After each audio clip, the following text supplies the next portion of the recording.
हरियाणा में शुरू हुई एसटीईटी की परीक्षा शाम 5:30 बजे तक एग्जाम चलेगा। पीजीटी लेवल 3 का एग्जाम अभ्यर्थी दे रहे हैं। परीक्षा केंद्रों पर सुरक्षा के पुख्ता इंतजाम है। सीसीटीवी कैमरों से निगरानी की जा रही है। पीजीटी लेवल 3 का एग्जाम अभ्यर्थी इस वक्त दे रहे हैं और कड़ी सुरक्षा के इंतजाम किए गए हैं। हरियाणा में एसटीईटी की परीक्षा शुरू हो चुकी है। प्रशासन पूरी तरह से मुस्तैद नजर आ रहा है। सीसीटीवी कैमरों के जरिए निगरानी की जा रही है। शाम 5:30 बजे तक एग्जाम चलेगा। प्रशासन पूरी तरह से अलर्ट मोड पर नजर आ रहा है। अभ्यर्थियों को किसी तरह की कोई दिक्कत ना हो और सुरक्षा में कोई चूक ना हो, इसको लेकर प्रशासन की ओर से तमाम इंतजाम किए गए हैं। एसटीईटी का एग्जाम शुरू हो चुका है। पीजीटी लेवल 3 का एग्जाम अभ्यर्थी दे रहे हैं, तो वहीं परीक्षा केंद्रों पर भी कड़े सुरक्षा के इंतजाम देखे जा रहे हैं। ड्यूटी में लापरवाही बरतने वालों के खिलाफ भी कार्रवाई की जाएगी। बता दें कि इस बार एआई तकनीक का इस्तेमाल किया जा रहा है।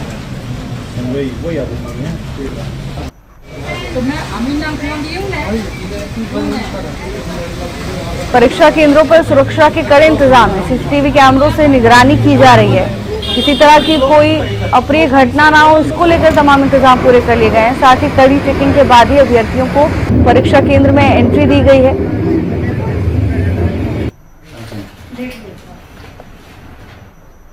एआई तकनीक से लैस सीसीटीवी कैमरों से प्रशासन की ओर से मॉनिटरिंग की जा रही है। किसी तरह की कोई अप्रिय घटना ना हो, इसका पूरा ख्याल प्रशासन की ओर से रखा जा रहा है। परीक्षा केंद्रों पर सुरक्षा के पुख्ता इंतजाम देखने को मिल रहे हैं।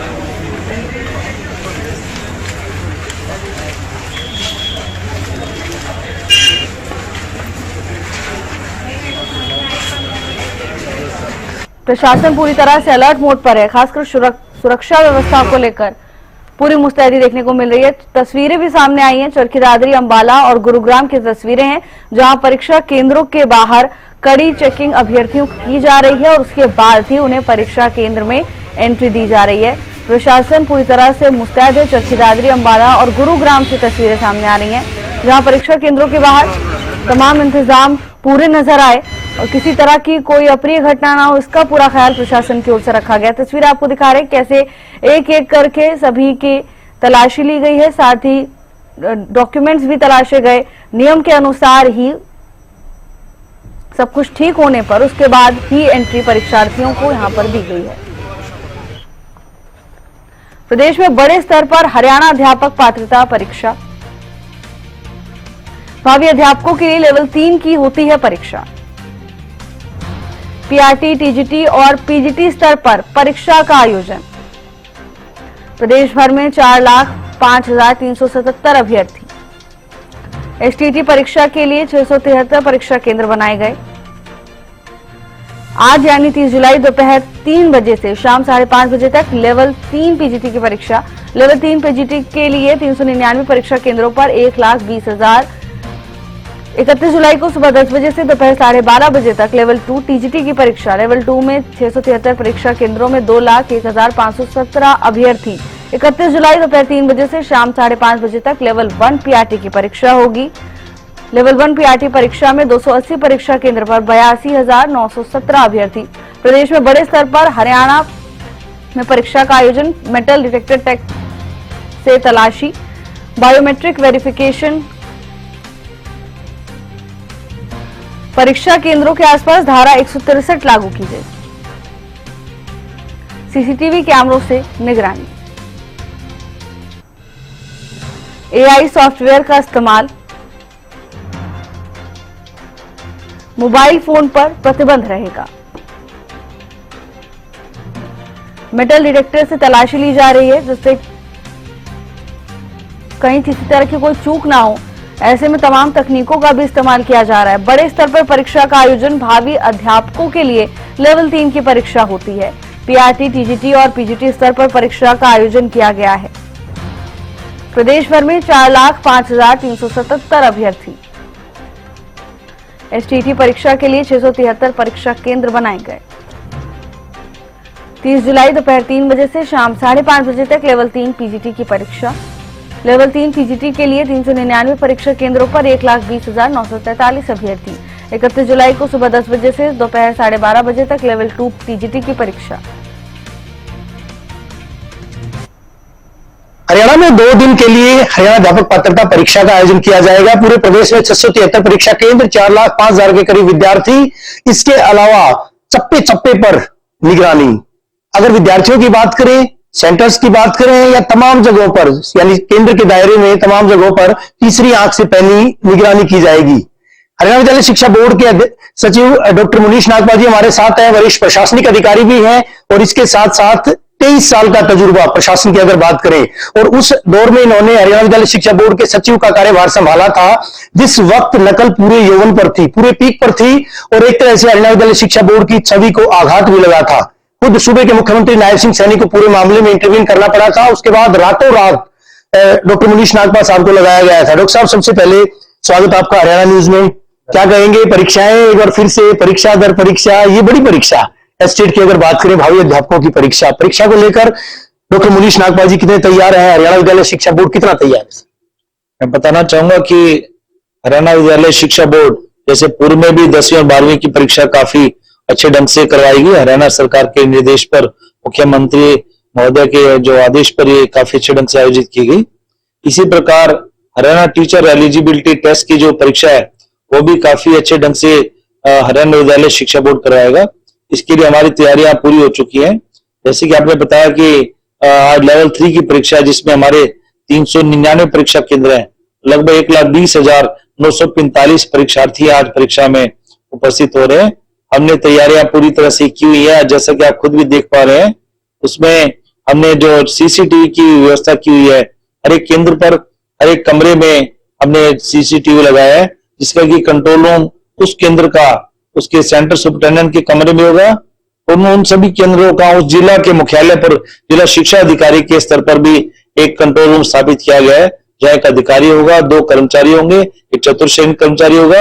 ये जिला स्तर की व्यवस्था है। जिला स्तर के बाद मैं बताना चाहूंगा कि राज्य स्तर की जो व्यवस्था है, हरियाणा विद्यालय शिक्षा बोर्ड के मुख्यालय के द्वारा भी इस पर पूरे हरियाणा के सभी 22 जिलों और 2 मंडल पर इसकी नजर रखी जाएगी। आप देखेंगे कि हाईटेक जो AI बेस्ड जो हाईटेक हमारा जो कंट्रोल रूम है, वहां उस कंट्रोल रूम से हरियाणा के हर एक जिला मुख्यालय पर नजर रहेगी, जिला मुख्यालय के हर एक केंद्र पर नजर रहेगी, हर एक केंद्र के हर एक कमरे पर नजर रहेगी, हर एक कमरे में हर एक परीक्षार्थी पर नजर रहेगी जो AI बेस्ड है, जिस पर हम सभी पर नजर रख सकेंगे। ये तो मैंने बात की सीसीटीवी की।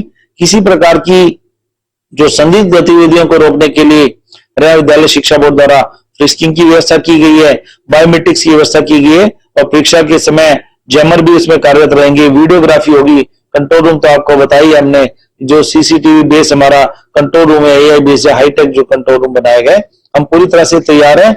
जैसे कि आप सभी अब देख रहे हैं कि परीक्षा के जो परीक्षार्थी हैं उनकी आपको लंबी लाइनें दिखाई दे रही हैं जो परीक्षा केंद्र में जाने के लिए जो तैयार हैं, और हरियाणा विद्यालय शिक्षा बोर्ड भी पूरी तरह से इस परीक्षा को अच्छे ढंग से, नकल रहित ढंग से आयोजित करने के लिए पूरी तरह से तैयार है। आपने सिर्फ सीईटी की परीक्षा भी करवाई। सीईटी की परीक्षा दौरान भी आप नोडल अधिकारी थे, पूरे जिले को देख रहे थे, जितने परीक्षा केंद्र थे, 56 परीक्षा केंद्रों पर जगह जगह आप जो है देख रहे थे। उस परीक्षा से भिन्न इसमें क्या नया प्रोविजन क्या है? हालांकि एक खास चीज है, वो दर्शकों को भी बता देते हैं। अभी हम कुछ अभ्यर्थी थे, उनसे बात कर रहे थे। लड़कियां, जो महिला अभ्यर्थी थी, बेहद खुश थी वो इस बात को लेकर कि गृह जिलों में परीक्षा केंद्र महज 10 से 20 किलोमीटर की दूरी पर वो परीक्षा देने के लिए आई है। तो ये बड़ी राहत की बात है सर। भले ही अभ्यर्थियों की संख्या कम है, 1/3 है, बावजूद इसके जो प्रोविजन किया गया, आपको नहीं लगता उसका फायदा मिल रहा है? बिल्कुल, आपने काफी अच्छी बात कही, अच्छा प्रश्न किया। मैं बताना चाहूंगा कि परीक्षा तो परीक्षा है, चाहे वो सीईटी की है, स्टेट की है, और हर एक परीक्षा के अपने नियम है, अपने कायदे हैं। तो सीईटी के जो नियम कायदे बनाए गए, उनकी जो परिस्थितियों के अनुसार बनाए गए, उसी प्रकार जो स्टेट की परीक्षा है उसमें परीक्षार्थियों को ऑप्शन दी गई थी कि वो किस स्थान पर, किस जिला में वो परीक्षा देना चाहते हैं। तो अधिकतम जो हमारे परीक्षार्थी हैं उन्होंने गृह जिला को ऑप्ट किया है, जिसमें उनकी सुविधा का भी पूरा ध्यान रहेगा, क्योंकि गृह जिला में अपने घर से चलकर अपने निकटतम परीक्षा केंद्र पर जाने में उनको सहूलियत होगी। दिव्यांग अभ्यर्थियों के लिए भी विशेष कार्य योजना है सर। 20 मिनट माफ कीजिएगा प्रति घंटा के हिसाब से उनको 50 मिनट एक्स्ट्रा दी जा रही है। बिल्कुल, दिव्यांग जो परीक्षार्थी हैं, जो फिजिकल चैलेंज है, उनके लिए 2 व्यवस्थाएं हैं। एक तो है कि उनका जो ग्राउंड फ्लोर पर उनका जो परीक्षा केंद्र है वो बनाने के लिए कहा गया है। दूसरा 20 मिनट प्रति घंटा के हिसाब से उनको 50 मिनट का जो समय रहेगा उनको अतिरिक्त तौर पर दिया गया है। तो उसमें उनको अतिरिक्त तौर पर दिया गया है। तो उसमें जो ग्राउंड फ्लोर पर रहेंगे और समय अधिक मिलेगा। अगर किसी को स्क्राइब चाहिए तो स्क्राइब की भी, जो लेखक की भी उनको व्यवस्था की गई है। जो सेंटर सुपरिटेंडेंट के स्तर पर या हरियाणा विद्यालय शिक्षा बोर्ड के स्तर पर भी उसको दिया जा सकता है। विद्यार्थी अभ्यर्थी परीक्षा देने के बाद OMR सीट से तुरंत क्या जमा करवाई जाएंगी या स्ट्रॉन्ग रूम्स में जाएंगी या विद्यालय शिक्षा बोर्ड मुख्यालय पर प्रक्रिया परिणाम की शुरू कर देंगे सर? इसमें जो प्रक्रिया है, प्रक्रिया के तहत जो ट्रेजरी से, खजाना से हर एक परीक्षा केंद्र पर हमारी जो ज्वाइंट टीम है, जिस टीम में हरियाणा विद्यालय शिक्षा बोर्ड का एक अधिकारी होंगे और उसके साथ जो जिला उपायुक्त द्वारा निर्धारित किए गए जो प्रतिनिधि होंगे, इनकी एक ज्वाइंट टीम होगी। जो इस ज्वाइंट टीम को ट्रंक की एक चाबी दी जाएगी, जिस ट्रंक में हमारे जो प्रश्न पत्र होंगे, और ट्रंक की दूसरी चाबी जो हमारा सेंटर सुपरिटेंडेंट है उसको दी जाएगी, जो पहले अपने सेंटर पे चाबी लेकर चले जाएंगे। और जब वो देखेंगे कि ये जो ट्रंक है वो सुरक्षित अवस्था में, सील ठीक ठाक से लगी है, उसी केंद्र की है जिसके कि हमारे प्रश्न पत्र हैं, तो उसको ट्रंक को ले जाएंगे। परीक्षा केंद्र पर ले जाने पर उसके दोनों चाबियां लगने के बाद ही निर्धारित समय पर इसकी वीडियोग्राफी के तहत इसको खोला जाएगा जाहिर तौर पर, और उसको खोलने के बाद अब तमाम प्रक्रियाएं शुरू की जाएंगी। ऑनलाइन व्यवस्था की आपने बात की, आखिरी सवाल सर मेरा, ऑनलाइन व्यवस्था की आपने बात की, हाईटेक जो लगातार हम दिखा भी रहे हैं, कंट्रोल एंड कमांड सेंटर बनाया गया है और अत्याधुनिक तरीके से, यानी कहीं अगर पिन भी हिलती है तो निश्चित तौर पर वो कैमरों की जद में रहेगी, डॉक्टर मोनीश नागपाल की जद में रहेगी। ऑफलाइन तरीके से इंस्पेक्शन के लिए, ऑफलाइन तरीके से ऑब्जर्वेशन के लिए और किसी तरह का कोई निरीक्षण है तो उसके लिए किस तरह की व्यवस्था? ये आपने सही कहा। इसमें मैं बताना चाहूंगा कि जो ऑनलाइन निरीक्षण की बात तो है ही है, हाईटेक तो बात है ही है। हाईटेक केवल हमारा ये कंट्रोल रूम ही नहीं है। आप देखेंगे कि परीक्षा केंद्र तक जो हमने प्रश्न पत्र पहुंचाए हैं, जिसमें डीसी के प्रतिनिधि हैं, बोर्ड के प्रतिनिधि, एक चाबी रहेगी, एक सेंटर सुपरिटेंडेंट के पास रहेगी, दोनों दो पुलिस कर्मियों के साथ इस ट्रंक को लेकर जाएंगे और दोनों चाबी लगने पर इसको खोलेंगे। परीक्षा आयोजित होगी, परीक्षा आयोजित होने पर OMR को सील किया जाएगा। सील करने के बाद उसको संग्रहण केंद्र पर लेकर जाएंगे। संग्रहण केंद्र से जो टेक्नोलॉजी की बात आ रही है कि संग्रहण केंद्र से बोर्ड जो उसको हमारा हरियाणा विद्यालय शिक्षा बोर्ड तक उन OMR शीट को, सीलबंद पैकेट को लाने के लिए उनकी लोकेशन ऑन की जाएगी। उसकी लोकेशन ऑन से हमें यहाँ हर एक ट्रक की, हर एक वाहन की स्थिति का पता रहेगा। रास्ते में वो वाहन कहीं नहीं रुकेगा और इस तकनीक का प्रयोग करते हुए यहाँ आएगा। और जब इंस्पेक्शन की बात चल रही है, हाईटेक कैमरा से हम इसको चेक कर ही रहे हैं। हर एक कैमरा को हम उसको देखेंगे, हर एक कमरे में देखेंगे, कोई संदिग्ध गतिविधि पाई जाती है तो उसके बारे में कार्रवाई की जाएगी। ऑफलाइन के लिए मैं बताना चाहूंगा कि लगभग 220 के आसपास हमारे फ्लाइंग स्क्वाड बनाए गए हैं, जिसमें चेयरमैन महोदय की फ्लाइंग स्क्वाड है, वाइस चेयरमैन है, सचिव की फ्लाइंग है, जिला उपायुक्त महोदय की फ्लाइंग है और इसमें SDM की फ्लाइंग है। इस प्रकार अलग अलग जो फ्लाइंग हम विस्तार से देखते हैं तो लगभग 220 फ्लाइंग है, जो पूरे हरियाणा के 22 जिलों और 2 उपमंडल है, जिसमें बहादुरगढ़ और महेंद्रगढ़ शामिल है उपमंडल। तो इन 222 फ्लाइंग स्क्वाड के द्वारा पूरे हरियाणा पर नजर रखी जाएगी। हम नकद परीक्षा सुनिश्चित करेंगे, साफ सुथरी परीक्षा सुनिश्चित करेंगे, परीक्षा की शुचिता को बरकरार रखेंगे। अपील कर दीजिएगा सर हरियाणा न्यूज के तमाम दर्शकों को, लाखों की तादाद में लोग देखते हैं हरियाणा न्यूज, डॉक्टर मोनीश नागपाल को सुनेंगे, किस तरह की अपील, किस तरह का एश्योरेंस परीक्षाओं को लेकर? तो पहले तो मैं हरियाणा न्यूज के माध्यम से मैं ये आपको आश्वासन दूंगा कि हरियाणा विद्यालय शिक्षा बोर्ड, हमारे जो अधिकारी हैं, कर्मचारी हैं, सभी दिन रात इसको अच्छे ढंग से करवाने के लिए, परीक्षाओं की पवित्रता को बरकरार रखने के लिए, शुचिता को बरकरार रखने के लिए हम दिन रात इसमें मेहनत कर रहे हैं।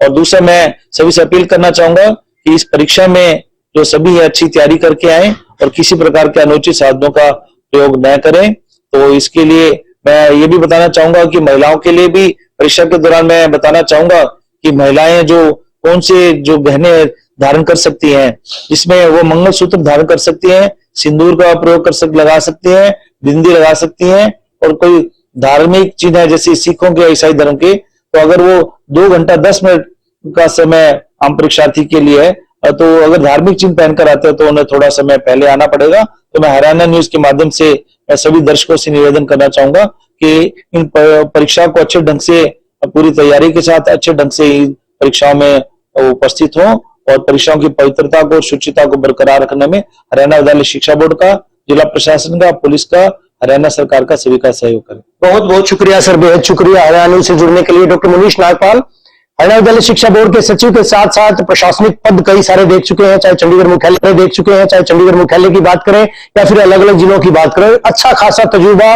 विद्यालय शिक्षा बोर्ड के काम भी आया है, हरियाणा के उन विद्यार्थियों अभ्यर्थियों के काम भी आया है। हालांकि नकल के कुछ मामले आए थे और रातों रात जब इनको बदला गया था तो निश्चित तौर पर जो गुणात्मक सुधार था परीक्षाओं के मामले में देखा गया था, मूल्यांकन के मामले में भी देखा गया था। और एक बार फिर से पहला मौका इनके लिए, हालांकि स्टेट की परीक्षाएं पहले भी करवाते रहे हैं विभिन्न जिलों में अलग अलग पदों पर रहते हुए बतौर प्रशासनिक अधिकारी, लेकिन पूरा जिम्मा क्योंकि प्रशासकीय अध्यक्ष होते हुए इनके जिम्मे पूरा जो इस परीक्षा की जो शुचिता को बरकरार रखना और साथ ही साथ निष्पक्षता बनाए रखना, विद्यार्थियों के साथ न्याय करना, वो तमाम चीजें आती हैं। तो ऐसे में हम भी लगातार दर्शकों को बता रहे हैं कि किस तरह से विद्यालय शिक्षा बोर्ड प्रयास भी कर रहा है। अब इन प्रयासों में अभ्यर्थी अगर जो परीक्षा दे रहे हैं 4,05,000 के करीब, वो कितने पास हो पाएंगे ये वक्त बताएगा। विद्यालय शिक्षा बोर्ड की भी ये परीक्षा है, अधिकारियों की भी परीक्षा है और इस परीक्षा में कितने अंक ये पाते हैं ये भी देखने वाली बात होगी। हरियाणा विद्यालय शिक्षा बोर्ड मुख्यालय से वीडियो जर्नलिस्ट सुमित अवस्थी के। और इसी खबर पर ज्यादा जानकारी के साथ अंबाला से हमारे संवाददाता राजकुमार शर्मा जुड़ चुके हैं। राजकुमार, परीक्षा केंद्रों पर क्या व्यवस्थाएं देखी गई? हालांकि अब तो परीक्षा शुरू हो चुकी होगी। जी बिल्कुल, देखिए ये पूरे 3 बजे जो है ये परीक्षा शुरू हो गई थी। 2 बजे जो है ये स्टूडेंट जो अंदर आने शुरू हो गए थे और उनकी जांच का अभियान चला था। चाहे ये महिलाएं हो या पुरुष हो, दोनों की जांच जो गहराई से जांच की जा रही थी। मेटल डिटेक्टर से भी इनकी जांच की जा रही थी और इसके साथ साथ महिलाओं के लिए एक अलग से जो रूम बनाया गया था जिसमें महिलाओं की स्कैनिंग जो है उस स्कैनिंग रूम में की गई है। और इसके साथ साथ जो है दोनों परीक्षा केंद्र के दोनों 500 मीटर के दायरे में जो है पुलिस तैनात है। यहाँ जो बैरिकेडिंग की गई है, यहाँ किसी को भी अंदर आने नहीं दिया गया। और अब 3 बजे से परीक्षा शुरू हो चुकी है, लेकिन अभी भी इक्का दुक्का जो स्टूडेंट है वो यहाँ आ रहे हैं, लेकिन उनको अंदर नहीं आने दिया जा रहा क्योंकि स्पष्ट निर्देश थे कि 3 बजे से पहले पहले जो भी आ जाएगा वो अंदर आ जाएगा और उससे परीक्षा ली जाएगी। और हम आपको बता दें कि अंबाला में जो है वो 12,118 स्टूडेंट जो है इनकी परीक्षा होनी है 2 दिनों में। लेकिन आज जो है इनकी एक टर्म में जो है 3708 परीक्षार्थी इन 12 जो बूथ हैं इनमें परीक्षा हो रही है और इनकी जो कड़ाई से जांच की जा रही है। और परीक्षा केंद्रों में जो है सीसीटीवी कैमरे लगाए गए हैं, स्कैनिंग की जा रही है। इसके साथ साथ जो फ्लाइंग स्क्वाड की टीमें लगाई गई हैं। हालांकि एसडीएम और सिटी मजिस्ट्रेट सहित जो है जो टीओ है उनकी भी ड्यूटी लगाई गई है, जो ट्रेजरी अफसर हैं ये यहाँ स्कूलों की चेकिंग करेंगे। किसी प्रकार भी नकल रहित परीक्षा बनाने की सरकार ने पूरी तैयारी की हुई है और परीक्षार्थियों को स्पष्ट रूप से कहा गया है कि वे किसी तरह की नकल का वो कोशिश ना करें, अन्यथा उनके खिलाफ कड़ी कार्रवाई की जाएगी। लेकिन हम यहाँ आपको बता दें कि इसी के साथ साथ जो है ना ही यहाँ फोटो स्टेट की दुकान और ना ही कोई स्कैनिंग की दुकान, ना ही मोबाइल अंदर ले जाने दिया गया है। और यहाँ स्पष्ट रूप से धारा जो है 164 लगा दी गई है। और इसके साथ उन्होंने कहा है कि जो इस कानून का पालन नहीं करेगा वो नागरिक आचार संहिता की धारा 233 के खिलाफ कार्रवाई की जाएगी। बिल्कुल राजकुमार, आपको बहुत बहुत धन्यवाद तमाम जानकारी के लिए।